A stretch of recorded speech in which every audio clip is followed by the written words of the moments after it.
on March 3, 1991. The unreasonable use of force was a deprivation of Rodney King's constitutional right. The jury today also convicted defendant Stacy C. Kuhn of violating Rodney King's constitutional right by willfully permitting and failing to take action to stop the unlawful assault by defendant Powell, who was under Kuhn's supervision at the time. As you also know, the jury acquitted defendants Wynn and Briseno. First and foremost, I want to commend the outstanding team that prepared and presented this case. This is one of the most formidable prosecution teams ever assembled and serves as an excellent model of cooperation between a local United States Attorney's Office and the Department of Justice's Civil Rights Division. By coordinating our efforts, we were able to give this case the full and complete attention it required and it deserved. The trial team of Steve Clymer, Barry Kowalski, Alan Teeger, and Lawrence Middleton did an exemplary job in trying the case. But also the FBI agents working the case were tireless and outstanding in both their investigative efforts and their support at trial. Additionally, you should know that many attorneys, both at the Civil Rights Division in Washington, D.C., and in the United States Attorney's Office here in Los Angeles, provided support at a moment's notice and greatly assisted in presenting this case. I would also like to thank the 12 jurors and 3 alternates who heard the evidence in this case. They served at great personal sacrifice, and all of us should appreciate their willingness to assume these very important responsibilities. With regard to the trial itself, it was imperative that the defendants receive a fair trial with a full exposition of the evidence. As you have seen throughout the proceedings, the court took great strides to ensure fairness, and each of the defendants was represented by a skilled and accomplished attorney. The evidence presented at trial fully supports the jurors' conclusions that the 2 convicted officers intentionally used unlawful force and deprived Rodney King of his civil rights. In the final analysis, it must be emphasized that this case is about, and was about, 4 police officers, not a police department or law enforcement officers in general. The overwhelming majority of police officers in this city and elsewhere are doing their professional best to protect and serve their communities. It is unfortunate that we have to pursue cases against law enforcement officers who are sworn to uphold the law. However, in pursuing cases such as this one, we vindicate the professionalism, courage, and dedication of those officers who abide by the law and serve their communities well. As a final note, and a personal note, I want to speak as someone who lives and works in the Los Angeles area. I am not from Washington, D.C. Like many people in this city, I moved here from another part of the country, and I am very proud to be here. This is a wonderful city. This city offers tremendous diversity, and that diversity will ultimately be our greatest strength. But any effort to reconcile our differences and rebuild Los Angeles cannot be based on the outcome of this or any other trial. Our renaissance, if it is to occur, must come from each of us and will take months, if not years, of very hard and cooperative work. Therefore, it is my sincere hope that the Rodney King civil rights trial will eventually be remembered only as a footnote in the revival and recovery of Los Angeles. Thank you.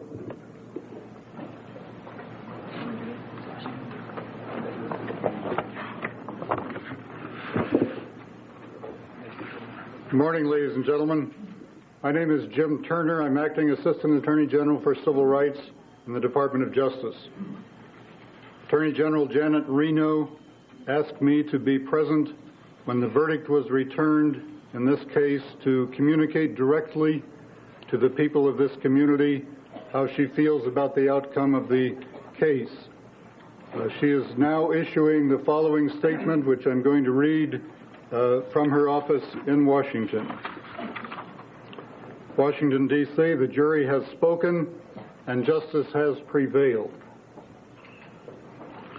I wish to thank the dedicated federal prosecutors who have worked so hard to see that justice was done, and the jury for the sacrifices they have made during their service to this community. The Department of Justice will continue to bring prosecutions to ensure that the civil rights of all citizens here in Los Angeles and across the country are protected. And now I want to join together with citizens and the hundreds of sensitive and dedicated police officers who care so deeply about the citizens they serve to do whatever we can to help heal the wounds which have been inflicted on this great city and to create a spirit of trust in communities across America. On behalf of the Civil Rights Division of the Department of Justice, I want to add a couple of footnotes. First, I have been personally immersed in the federal government's efforts to enforce the civil rights laws since 1965. And in those 28 years, I have never seen a prosecution team do a better job under tremendous public pressure. In choosing prosecutors, we selected two of the best from the Civil Rights Division and two of the best from the United States Attorney's Office. We gave them the Rodney King file, and we told them to pull out all the stops and to present the best prosecutive case that was possible to present. We asked the director of the FBI to provide full support, which did occur. All other components in the department and federal agencies have fully cooperated with us. What you saw in the last 7 weeks was a first-rate, fair, and tough prosecution. I join the United States Attorney in saluting this team of prosecutors and agents. The second and final point I want to make is to agree with all that has been said and written by you about the importance of bringing this case to trial. It is critically important for the federal government to protect the constitutional rights of ordinary citizens like Rodney King. But it is also important to bring these kinds of cases because these are the cases that validate the work of thousands of police officers across the country who abide by the rules of the Constitution and do not punish or abuse the citizens they are sworn to serve. All those who work within the spirit of the Constitution are the real unsung heroes of American justice. Finally, I would like to mention a word of thanks to the media for your untiring efforts to tell the full and complete story of this trial. Thank you.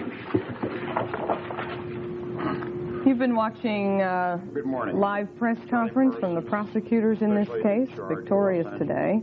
And now we're going to take you out to Mike Flannery, who is at the YMCA, and he's getting some local reaction, talking to some of the kids down there. Mike?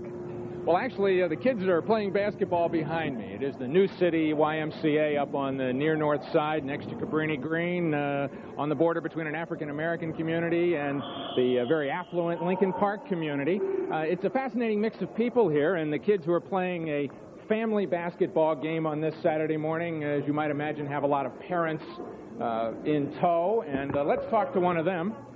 This young woman who is an attorney and has been following this case very closely has some pretty strong opinions about it.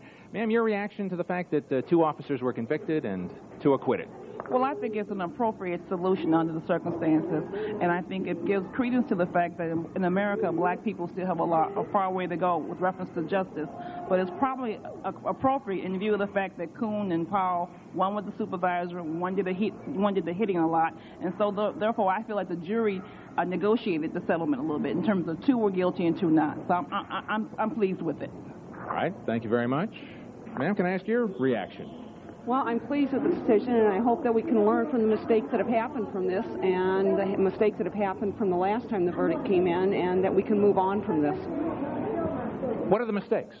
The mistakes was the violence, the people not recognizing what happened, how wrong all of this was, and hopefully that we can just pull together as people and not be so separate and have so much violence.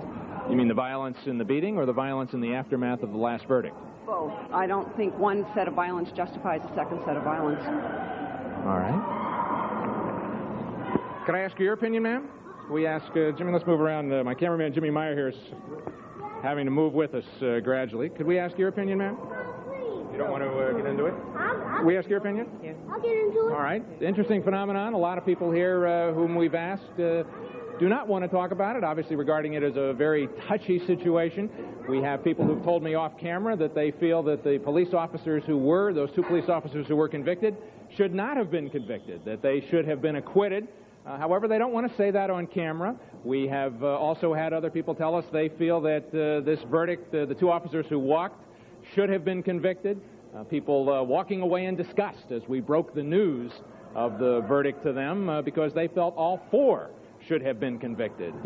It is apparent that in this part of Chicago we have a wide range of opinions, and we are going to continue to talk to folks, and we'll bring you that and that whole range of opinions later on today. Mike Flannery reporting live from the New City YMCA on the near north side. Back to you in the newsroom. We're going to go from New City back out to Los Angeles, a new city of sorts, and our coverage of the Rodney King verdict from KCBS, our sister station. The most important evidence. Was it the videotape? Was it testimony? Steve, are you satisfied with the way the verdict came out? Why did you decide not to ask that the two defendants who were convicted be remanded into custody? I don't think under the law we would have had a basis for doing so, and I don't think it'd be fair. It doesn't seem to me that there's any reason to believe they're going to flee. Mr. Clymer, are you satisfied with the verdicts today? Could you explain your feelings about what's happened? I think the jury did a very thorough job. I think that we have to accept what those people did, and I fully accept it.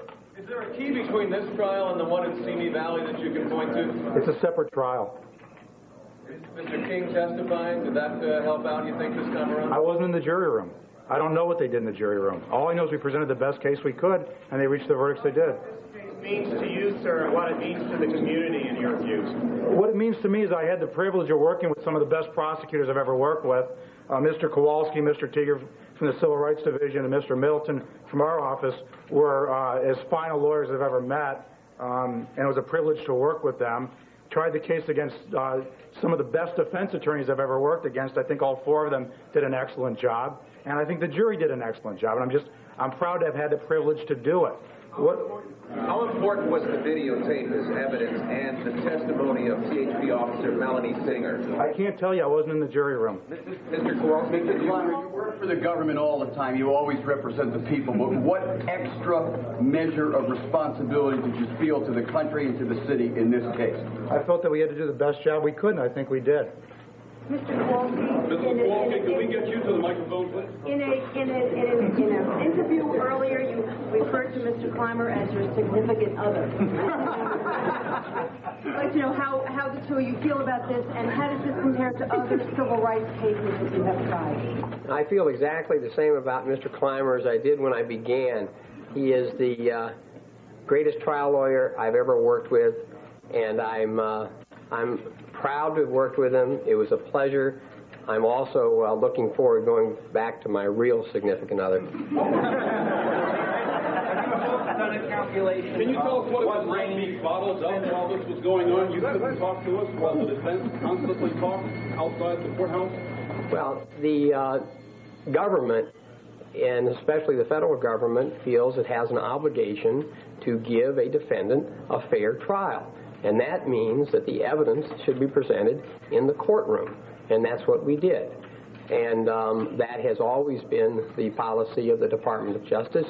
And it is the way in which a defendant can be ensured. You've been watching KCBS coverage live in Los Angeles as prosecutors talk about at least a partial victory in the Rodney King civil rights case. And now we're going to go out to Los Angeles, where Jay Levine is standing by. And kind of hard to gauge reaction, Jay. It seems to be sort of a mixed bag, really.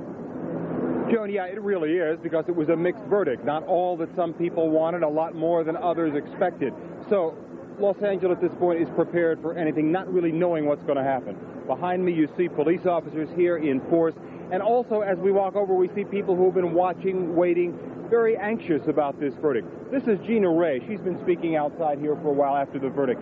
Gina, tell me exactly how you view the verdict. Is this a mixed bag? Is this half a loaf, or is this dissatisfactory? Well, you describe it very well. I call it half a justice. Because last year they gave us no justice. Now this year they say a half a justice because just around the corner, July the 5th, is the trial for Reginald Denny. So they want to give us a half of appeasement. I feel that the jury was coerced into this verdict because 4 people coerced into convicting or coerced into acquitting? Half and half. They were coerced into their verdict, however you want to call it.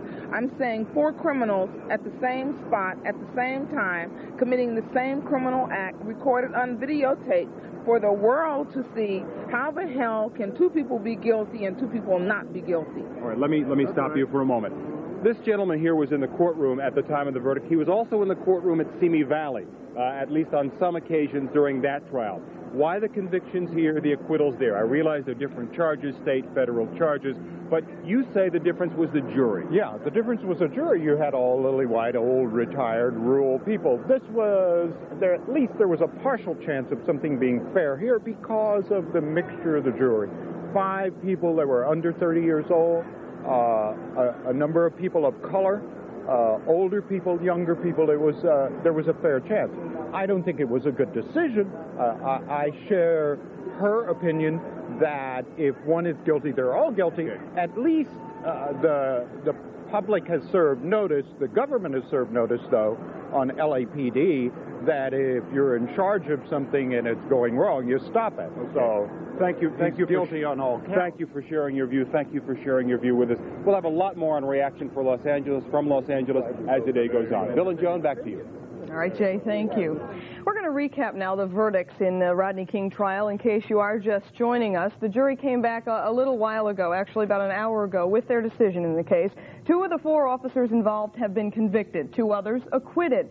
Sergeant Stacy Kuhn was found guilty. He was the officer in charge at the scene the night that King was beaten. He is also the only officer to take the stand in the trial. He's written a book about the incident. Officer Lawrence Powell found guilty. He is the officer who delivered the most blows to King during the beating. He was also the only defendant not acquitted at the state trial.